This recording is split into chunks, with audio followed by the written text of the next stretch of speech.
Well, good afternoon, everyone, and welcome back to our regular 2:30 daily briefing. Again, today I'd like to begin by asking Dr. Ezike to give us the medical update for the day.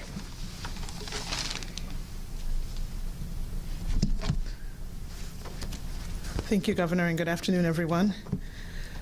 So for today, we have, over the last 24 hours, run 14,974 tests, with 2,270 being positive. That's a 15% positivity rate. We've run a total of 361,260 tests for COVID-19. And we've had a total of 68,232 total cases. Over the last 24 hours, we were alerted to 136 new COVID deaths, which brings our death total to 2,974. In the hospital, we have 4,832 individuals who are hospitalized with COVID-19 illness. Of those in the hospital, 1,231 are in the ICU, and 780 patients are currently on ventilators. I briefly touched on this yesterday, but I want to assure everyone that regardless of the ability to pay, not having insurance, or regardless of citizenship status, COVID-19 is available and covered for everyone. Many vulnerable populations are being affected by this pandemic, and none more than the Latinx population. The IDPH equity team has been tasked with identifying the needs of communities of color across the state during the COVID-19 response. Our testing strategies work group has reviewed current testing protocols, policies, and capacity to ensure that disparity of higher mortality rates in communities of color is curbed. As Latinx communities across Illinois are being hit hard by this virus, I urge trusted community leaders to help get the word out about the availability of COVID-19 testing. There are 120 federally qualified health centers conducting free testing, many of them like the Greater Elgin Family Care Center in Northern Illinois, with clinics in Elgin, McHenry, Sycamore, Hanover Park, Streamwood, and Wheeling. More than 63% of the patients they serve are Latinx. These clinics are anchors in the communities of color, and I thank Governor Pritzker for making testing a #1 priority in these areas across the state. But of course, we need to do even more. The Latinx population has become the group with the highest proportion of positive cases in Illinois. And of the data that we've collected, we know that there are some cases that we don't have information, so potentially the numbers are higher. IDPH has created a data work group that is working on ways to improve the data collection for different racial and ethnic groups. Refining techniques and types of data collected helps us to better understand clusters of positive cases, as may be seen in multi-generational living spaces. This will help us get a clear view of how COVID-19 is affecting our Latinx communities. Our communication work group is focused on providing guidance on developing culturally and linguistically appropriate messaging around COVID-19. Please remember that the IDPH COVID-19 texting messaging program provides daily text messages in Spanish with testing, guidance, and self-care information. Test COVID ESP to 312-500-3836. Again, that's COVID ESP, text that to 312-500-3836 to get daily messages. Remember, there are things we can do to stop the spread of this virus. We must continue to stay home. We must cover our face. If we do have to go outside, we must frequently wash our hands for 20 seconds with soap. Let's continue to do that. Let's get through this pandemic and restore Illinois together. And now I'll review comments in Spanish. Buenos tardes. Hemos probado un total de 361,260 pruebas para COVID-19, con 14,974 hechos en las últimas 24 horas. Hoy reportamos 2,270 casos nuevos de COVID-19 por un total de 68,232. Desde ayer, 136 muertes con COVID-19 fueron reportadas y en total hay 2,974 muertes en el estado. Hasta la medianoche informó que 4,832 personas en Illinois estaban en el hospital con COVID-19. De ellos, 1,231 pacientes estaban en la unidad de cuidados intensivos y 780 pacientes estaban en ventiladores. Ayer hablé un poco de esto, pero quiero asegurar a todos, no importa su capacidad de pagar, no tener seguro de salud o si no eres ciudadano, las pruebas COVID-19 son gratis para todos. Muchas poblaciones vulnerables están afectadas por esta pandemia y ninguna más que la población latinx. El equipo de equidad de IDPH se ha encargado de identificar las necesidades de las comunidades de color en todo el estado durante esta respuesta de COVID-19. Nuestro grupo de pruebas ha revisado las pólizas y la capacidad de pruebas para garantizar servicios en las comunidades de color. Las comunidades latinx en Illinois están golpeadas por este virus. Pido a los líderes de la comunidad para que ayuden a correr la voz sobre las pruebas de COVID-19 en sus barrios. Hay 120 clínicas federales que realizan pruebas gratis, muchos de ellos como Greater Elgin Family Care Center en el norte del estado, con clínicas en Elgin, McHenry, Sycamore, Hanover Park, Streamwood y Wheeling. Más de 63% de los pacientes que sirven son Latinx. Estas clínicas son anclas en nuestras comunidades de color. Agradezco al gobernador Pritzker por hacer que las pruebas sean una prioridad en estas áreas por el estado. Pero por supuesto necesitamos hacer más. La población de Latinx se ha convertido en el grupo con la mayor porcentaje de casos positivos de COVID-19. Con el número de casos positivos y muertes desconocidas, esos números pueden ser mucho más altos.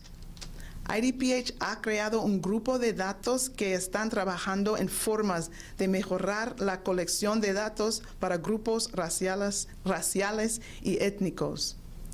Refinando estos datos nos ayuda a comprender los grupos de casos positivos, por ejemplo, casas donde viven familias grandes. Eso nos da una visión clara de cómo COVID-19 está afectando a las personas Latinx. Nuestro grupo de comunicación concentra sobre el desarrollo de mensajes apropiados en su idioma para aprender más de COVID-19. Además, el programa de mensajes de texto IDPH COVID-19 manda mensajes de textos diarios en español con importante información. Manda el mensaje COVID-ESP a 312-500-3836. Recuerdo, debemos continuar quedarse en casa cuando podemos. Debemos cubrirnos la cara cuando necesitamos salir. Con frecuencia debemos lavarnos las manos con jabón. Si continuamos haciendo eso, superaremos esta pandemia y salimos de estos juntas. Muchísimas gracias. And with that, I would like to turn it back over to Governor Pritzker.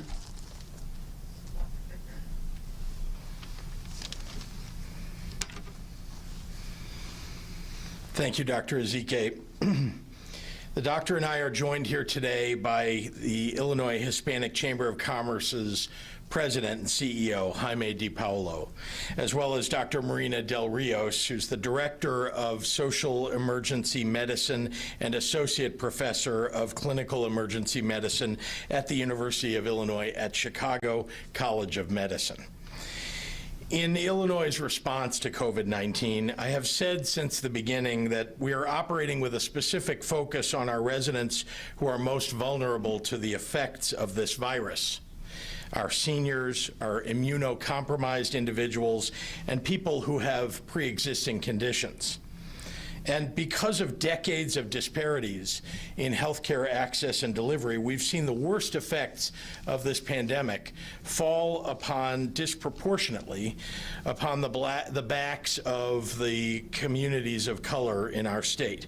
That's especially true in our Black communities, our Native American communities, and our Latinx communities. Jaime DiPaolo and Dr. Del Rios have joined our daily public update because I want to bring more attention to the work all of us are doing to support our more vulnerable populations, especially the Latinx community, which is now testing positive for COVID-19 at the highest rate of any demographic group in Illinois. Although nearly half of those who have been tested did not fill out their demographic information, of those who did, 7.6% self-identified as Hispanic. Of these more than 26,000 individuals, nearly 16,000 of them have tested positive for COVID-19. That's a positivity rate of 60%. That's nearly 3 times our state average.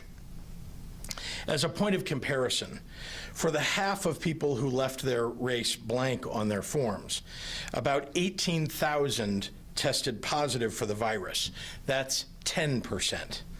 We don't know what portion of those unknowns might also qualify as Hispanic or Latinx, but what we do know is that our data from the start until today shines a concerning spotlight on which of our residents are most likely to get sick from COVID-19.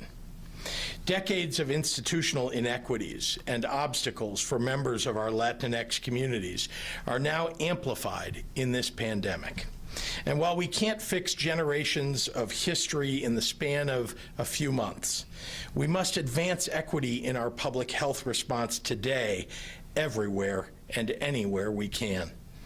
My administration has made it a priority to enter into testing partnerships in as many areas around the state as possible, with a focus on communities home to significant populations who are more vulnerable to this virus.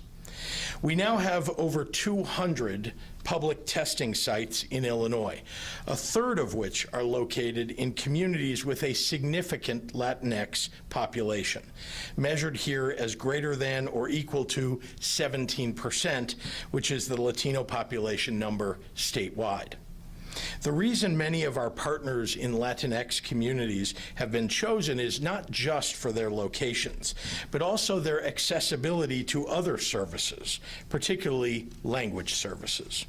Under the 1964 Civil Rights Act, all U.S. hospitals receiving federal funds are required to provide language services to patients with limited English proficiency. But in practice, some are better equipped than others. Another bullet point on the long list of features about our national medical system that deserves extra attention in the post-crisis management world.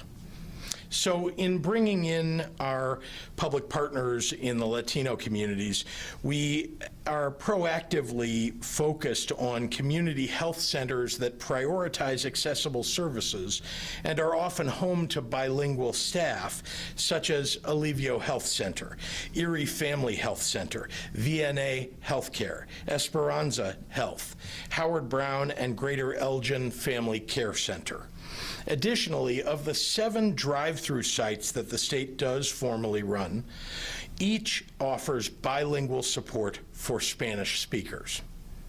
And as we build on our existing contact tracing abilities at local health departments, we will continue to make a push for robust relationships with trusted partners in Latino communities and ensure our tracking capabilities reflect Illinois' multilingual diversity.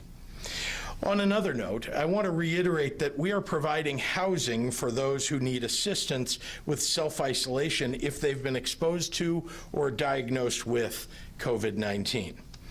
Across the state, there are multi-generational families of all backgrounds living under one roof, and especially in our cities, we have families and roommates living in smaller apartment units that make self-isolating much more difficult.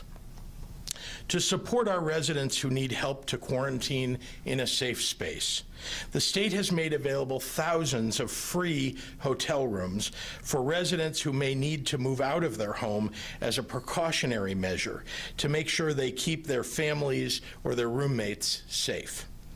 These hotel rooms offer full wraparound services, including meals and medical assistance. And again, they are entirely free for anyone. They can access this housing support by contacting their county or city public health departments. The Illinois Department of Human Services has also utilized our Illinois Welcoming Centers as a hub for free resources for our immigrant communities, some of whom are also members of the Latino community. That's everything from emergency funds to provide food and necessities, to enrollment in SNAP and WIC benefits, to testing location information. Additionally, the Illinois Coalition for Immigrant and Refugee Rights has worked with Welcoming Centers to distribute information about these services to a wider audience.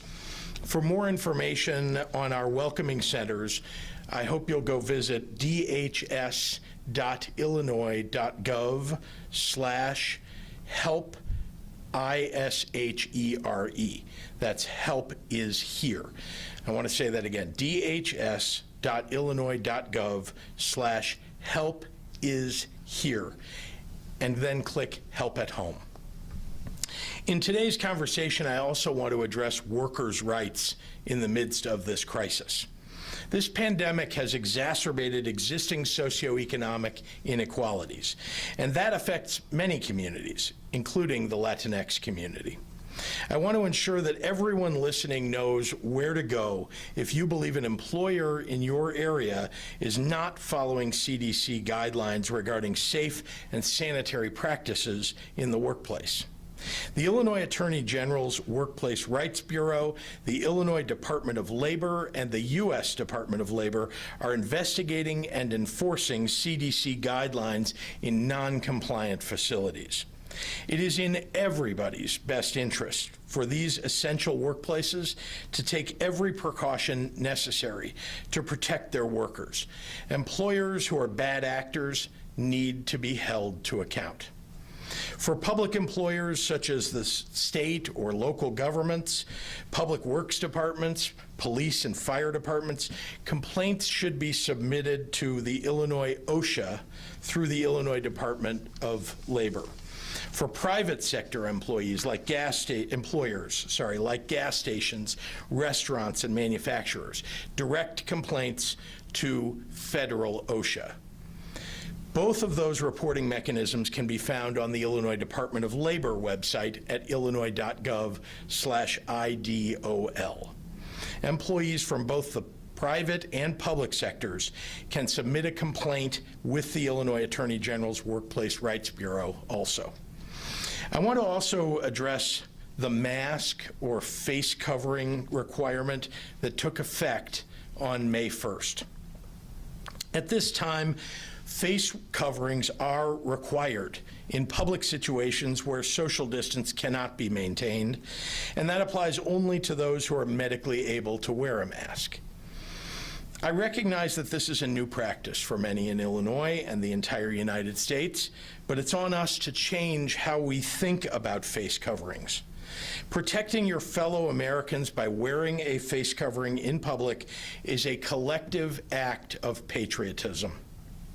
And doctors will tell you it's one of the best things that we can do for public health right now. There have been reports of misplaced assumptions about masks, leading to incidents of racial profiling against Latinx and Black Americans, especially men, as well as xenophobic attacks against Asian Americans. And I want to call on the public to help us stop these hateful incidents by speaking out and standing up for others in your community. If you witness or experience mask-related discrimination or any form of discrimination, please report the incident to the Illinois Department of Human Rights at idhr.webmail@illinois.gov. Let me say that again. You can send an email to idhr.webmail@illinois.gov. Finally, while there are so many individuals and organizations that are doing critical work at this moment, I want to recognize some of the folks who have played a particularly important role in shaping the state's response in this pandemic, especially to the challenges facing communities of color, ensuring that the Latino community is well represented in our decisions as well as our solutions.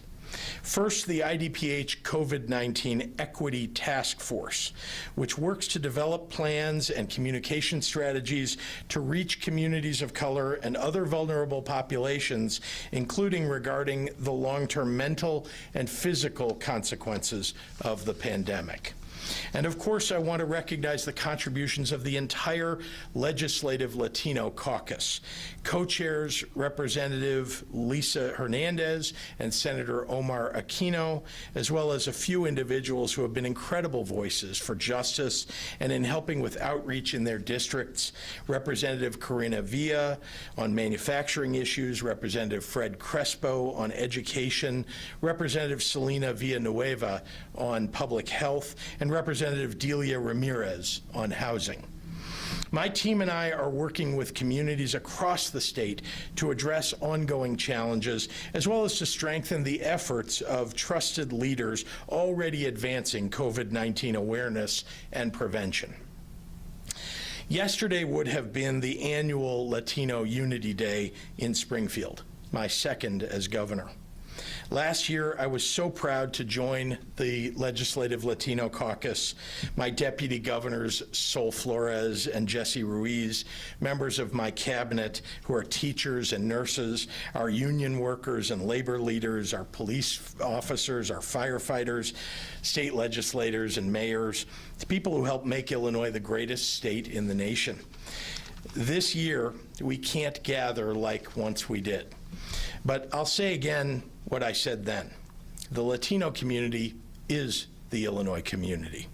We are in these fights, and all these fights we are in together. Thank you, and now I'd like to turn it over to Dr. Marina Del Rios. Doctor?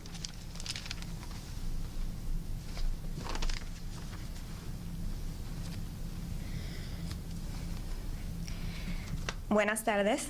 I'm going to have some remarks in Spanish, and then I'll move on to English. El virus COVID-19 ha tenido un profundo impacto en nuestra comunidad hispana. Los latinos representan más del 40% de los casos nuevos reportados en el estado de Illinois durante la última semana, y nuestros números continúan creciendo. Muchos de nosotros no podemos quedarnos en casa porque trabajamos en áreas esenciales de la economía, incluyendo las fábricas, servicios médicos, el transporte público, el servicio y la seguridad pública. Y tenemos un mayor riesgo de quedar expuestos a COVID-19 y llevarlo a nuestras familias. Pero podemos tomar medidas para limitar propagación en la comunidad. Las medidas más simples de higiene son nuestra primera línea de defensa.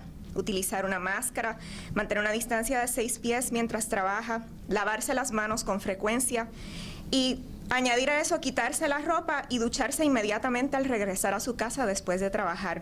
Estas medidas reducirán el riesgo de transmisión del virus entre sus compañeros de trabajo y de su familia. Estar en buen estado de salud es su mejor oportunidad para protegerse del COVID-19. Si tiene alguna enfermedad crónica como diabetes, hipertensión o asma, continúe trabajando con su médico de atención primaria para mantenerse saludable. Los hospitales y consultorios médicos todavía están abiertos y muchos ofrecen opciones para comunicarse por videoconferencia con su proveedor médico. Finalmente, reconocemos que para muchos de nosotros tomar un día libre del trabajo puede tener importantes repercusiones financieras.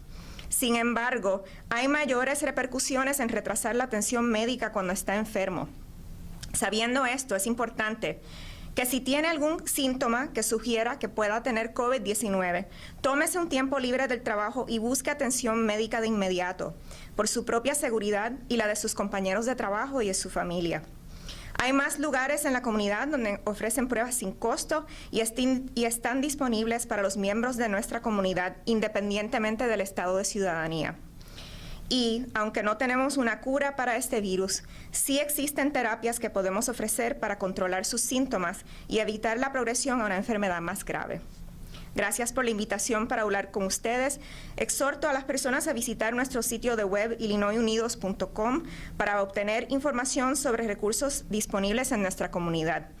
Que sigan saludables. And now I'll say my remarks in English for the Spanish deficient audience. COVID-19 has had a profound impact in the Latino community. Latinos represent more than 40% of new cases reported in the state of Illinois over the last week, and our numbers are continuing to grow. I know personally I have been impacted, losing friends and family members of friends. Many of us are unable to stay home because we work in essential areas of the economy, including factories, healthcare, public transportation, service, and public safety, and have a higher risk of getting exposed to COVID-19 and bringing it home to our families. But we can take measures to limit community spread. As Dr. Ezike shared, simple hygiene measures are our first line of defense. Wearing a mask and keeping a 6-foot distance while at work. Wash your hands frequently. Remove your clothes and shower immediately upon returning home. These measures will reduce the risk of transmission of the virus among your coworkers and your family. Having a baseline state of good health is your best chance to protect yourself from COVID-19. If you have any chronic illness, such as diabetes, hypertension, or asthma, or others, continue working with your primary care doctor to manage your health. Hospitals and doctors' offices are still open for business, and many offer options for telemedicine. Finally, we recognize that for many of us, taking a day off from work can have significant financial repercussions. However, there are larger repercussions in delaying medical attention when you are sick. Knowing this, my final take-home point for my community is, if you have any symptoms suggestive of COVID-19, take time off from work and seek medical attention immediately for your own safety and for that of your coworkers and family. There are more community sites that are offering testing at no cost and are available to our community members regardless of citizenship status. And while we do not have a cure for this virus, there are therapies we can offer to manage your symptoms and avoid progression to more severe disease. Thank you for the invitation to speak today, and I welcome people to visit the Illinois Latino COVID-19 Coalition's website, illinoisunidos.com, for information on resources available to our community. Stay safe, everyone. And I'd like to invite to the podium now Mr. Jaime Di Paolo.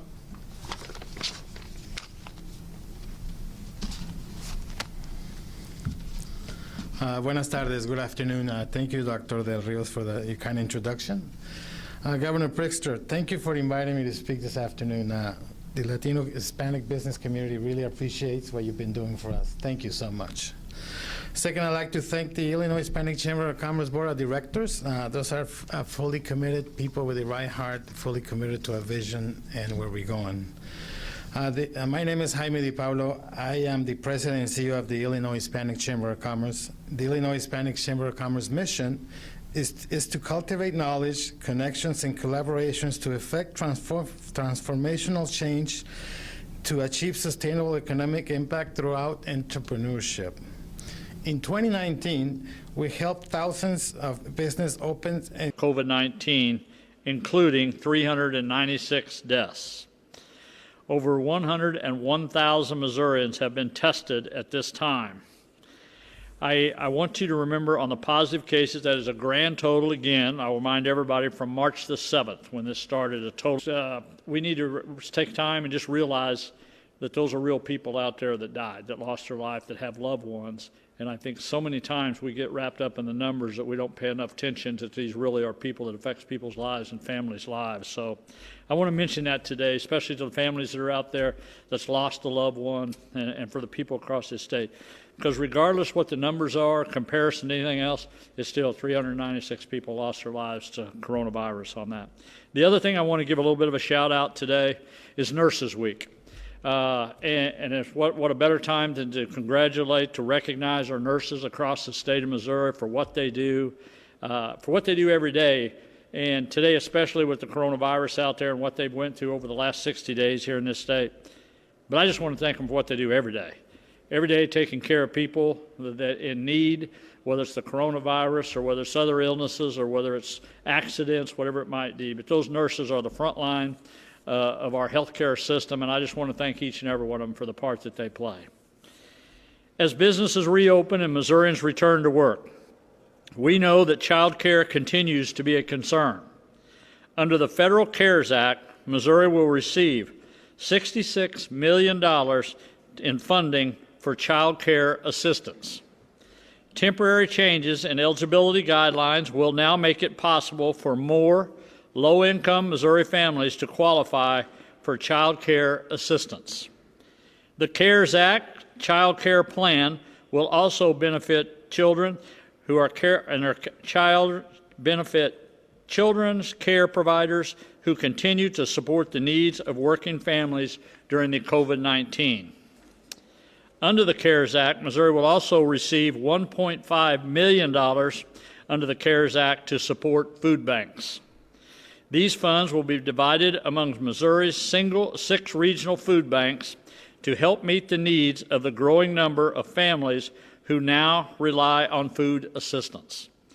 In addition to child care and food bank assistance, Missouri will provide emergency assistance through $1.8 million for the Victims of Crime Act grants.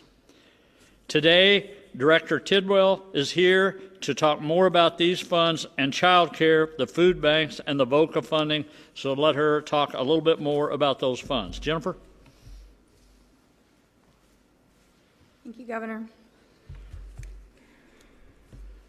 I want to first share with you information around the Department of Social Services being able to support the Victims of Crime Advocate grantees. So throughout the state, we have providers that support victimized Missourians, whether that be in child welfare cases and domestic violence cases, sexual assault, or other victims.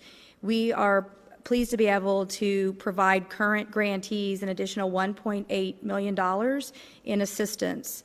The other opportunity that we have to support these providers that clearly are, as we are seeing reported around the state, an increase in acts of violence, we will be seeking a waiver from the Department of Justice to waive the 20% match requirement for those grantees. And what that means is it will open up the door for grantees to be able to expend and use the federal dollars without having to have a match. And that's especially important as we know that grantees have not been able to receive the donations that they have in the past, as well as be able to document those voluntary hours.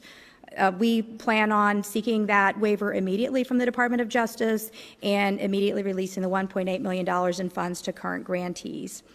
Additionally, the Department of Social Services continues to work with communities to support basic needs and support Missourians re-entering the workforce under the Missouri Show Me Strong Recovery Plan. Our department has worked with SEMA and Feeding Missouri to secure $1.5 million of Missouri coronavirus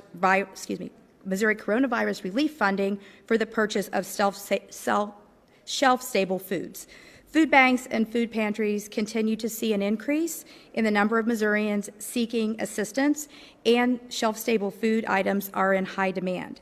This funding will assist more than 1,000 feeding sites with meeting basic food needs in Missouri communities. Additionally, as the governor mentioned earlier, child care continues to be a need for Missourians to return to work. As part of the CARES Act, Missouri did receive $66 million to support child care needs. Missouri's CARES Act Child Care Plan, which I'll share with you today, those highlights, supports Missouri's Show Me Strong Recovery Plan and child care providers impacted by COVID-19. Under the Child Care Plan, low-income families searching for work will be eligible for a 90-day child care benefit. Low-income families will be able to access this temporary benefit through December of 2020. Through August of 2020, all families with incomes up to 215% of the poverty level and with a documented child care need will have access to a transitional child care subsidy benefit. Today, families who previously did not qualify for a child care subsidy payment may now qualify.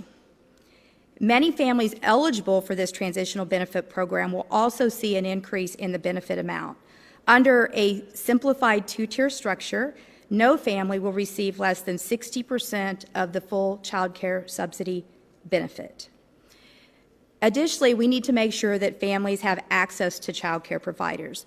That's why Missouri's CARES Act Child Care Plan also supports Missouri's child care providers.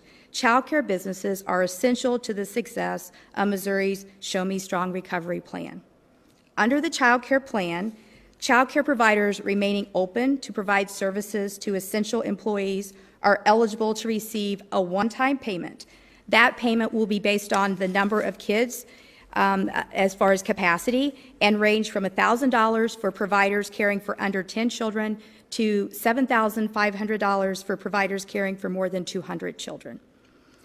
Additionally, licensed and license-exempt providers open during non-traditional hours, and those hours being after 7 p.m.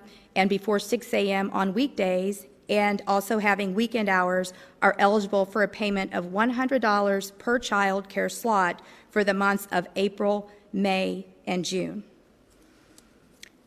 Finally, for April, May, and June services, Missouri Child Care Subsidy providers, so those providers who actually accept and receive subsidy through the Child Care Subsidy program, will be paid on an authorized level of care instead of an actual attendance. Since Missouri pays child care subsidy providers in arrears, this policy will provide additional income to providers as they reopen their doors and operate under CDC guidelines. The last item on the child care plan is a partnership between the Department of Social Services and the Missouri Department of Higher Education and Workforce Development to work with higher education institutions to develop on-site child care programs. We will ask that as being part of a grantee, that these programs will provide for a certain number of child care subsidy slots as they're developed. Both child care providers and those families that might be seeking assistance can go to our website, dss.mo.gov, to learn how to apply for assistance or to click on our COVID-19 banner and get more information on the child care plan and the other items discussed today. I want to thank Governor Parson for his leadership and support. I also want to thank our Department of Social Services team for continuing to serve Missouri citizens and for creating opportunities to support communities with solution-based responses to basic needs such as food and child care. Thank you. Jennifer, thank you much, and thank you for everything that you're doing to help for our kids in this state. And more importantly, by expanding this, we're going to be able to take care of the kids that need to be taken care of, plus we're all going to give an opportunity for people to go back to work to help with those babysitting requirements that they might all have. So I appreciate the work they're doing over there, and Jennifer and her team are doing. On Monday, I extended 4 executive orders through June the 15th, including Executive Order 20-06, mobilizing the Missouri National Guard. The National Guard has played a major role throughout the COVID-19 response, and they were very grateful for their efforts and their commitment to help Missourians during these trying times. As we move forward, the Guard will continue to play an important role in the recovery process. Today, Adjutant General Compton is here to give us an update on what the National Guard has been doing. General Compton?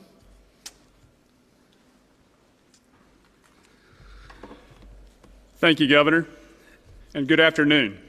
I appreciate the opportunity to provide a quick update on the Missouri National Guard's current activities. Today, we have just over 1,000 soldiers and airmen in support of local and state agencies supporting the Governor's Show Me Strong Recovery Plan. We continue to provide logistics, support of critical items and equipment as necessary. An example of this is we're supporting the collection and redistribution of the decontamination of N95 masks. We're working with the Office of Administration and local agencies supporting the state workforce's return and reopening state buildings to our citizens by conducting medical screenings at 15 locations throughout the state. We're providing personnel, logistical, and transportation support to 6 regional food banks and pantries across the state that service St. Louis, Kansas City, as well as smaller rural areas like Maryville, Sikeston, Salem, and many others. We're also working with the Department of Elementary and Secondary Education to support school meal distribution to 10 separate school districts. And in coordination with the Department of Health and Senior Services, the Missouri Hospital Association, city and county leaders, and SEMA's Disaster Medical Assistance Team, we are staffing the alternate care site in Florissant with 32 of our medical professionals and have completed assessments of other sites with our engineers across the state. While our hospitals are in great shape and capable of providing adequate care and capacity, these additional assessments were completed as a contingency measure in the event hospitals may need support. We're thankful there hasn't been a need. Hey, I want to really emphasize I greatly appreciate the interagency teamwork that's underway. It's great to see local and state agencies, private businesses, and Missouri citizens pull together to take care of each other. While our Guard has a dual mission, one to fight and win our nation's wars, our Guard takes equal, if not more, satisfaction in fighting and winning our homeland emergencies. And frankly, it's because we're fighting and winning with our closest teammates, our family, our friends, our fellow Missourians. Thank you, Governor Parson, for your leadership and support for all Missourians. We know we are coming through this stronger together. Show me strong. Thank you very much. General Compton, thank you very much for what you do and for what all our men and women do out there to protect our state, to protect our nation. Earlier today, I had the time to sit down with General Compton, and we was talking about actually the COVID-19, what they've done for that, but also making sure we're prepared for floods, also making sure we're prepared for national disasters that we had just the other night, and so many other things that they're doing to help with all of us at this time. And couldn't be more proud of the men and women that serve the Guard in this state and the leadership here in Missouri of what they're showing right now, and willing to go anywhere at any time to try to help Missourians that are here. So I really appreciate them today. And let me close up. Dr. Williams is also here today, so if you have some questions for Dr. Williams, he'll be available as we finish up here. I will say this time and time again. We are on the road to recovery, but we must continue to maintain social distancing. Just because things are reopening does not mean everything will go back to normal. We will get there, but until then, please continue to social distance. Continue to be proactive and use common sense. Continue to protect yourself, your families, and fellow Missourians. This is how we will overcome, recover, and succeed. Thank you, and God bless. Kelly? Hi, Governor. The State Fair Board of Directors meets tomorrow. Would you recommend to them that they cancel the fair? Yeah, I talked to some of that leadership this morning with the Director of Ag and Mark Wolf, the Director of the State Fair. We're going to really evaluate that come 1st of June. We're going to see what happens in May. Right now, we will plan like a plan A and a plan B to have the fair, or maybe a shortened version of it. But again, I don't think there's anything in concrete until we get a little closer to the 1st of June and see where we're headed in the state. All right, thank you. Yep. The CARES Act funding that you mentioned for the child care facilities, when might those facilities expect to receive that funding? Let me let Jennifer answer that for us. She probably know better about that than I would. The funds are available right now from the federal government. So the programs that I talked about will be in effect May 1. So as I mentioned, we have on our website information for providers, and we'll be sharing that with stakeholder groups as well, where they can sign up to receive the funding that I've talked about. And as we receive applications for child care assistance. We'll be evaluating those applications from May 1 on based on these changes in temporary changes in benefits. Yeah. You mentioned that there's some CDC guidelines that the child care facilities need to operate under. Are those any different than regular CDC guidelines for you and No, I? I mean, there are, and again, we don't license child care providers. We work with Department of Health and Senior Services. We have information on that, but there are certain guidelines that that child care providers are asked to operate under, as well as if you look at certain county orders, they have certain requirements around operating. So, Are there any like sanitation requirements or anything additional? I don't know them. I really can't speak to that as far as what those specific requirements are.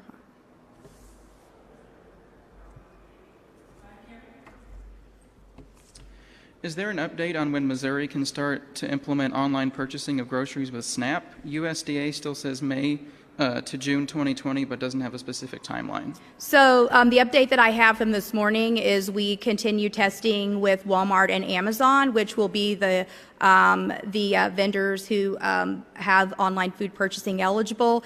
And if everything goes well over the next few days, we're anticipating that that will be available to SNAP households by mid-May, even late next week. And once that program is in place, will it expire? Right now, there's no expiration, so we've made a request of that waiver, and right now, there is no expiration date for that waiver. Thank you.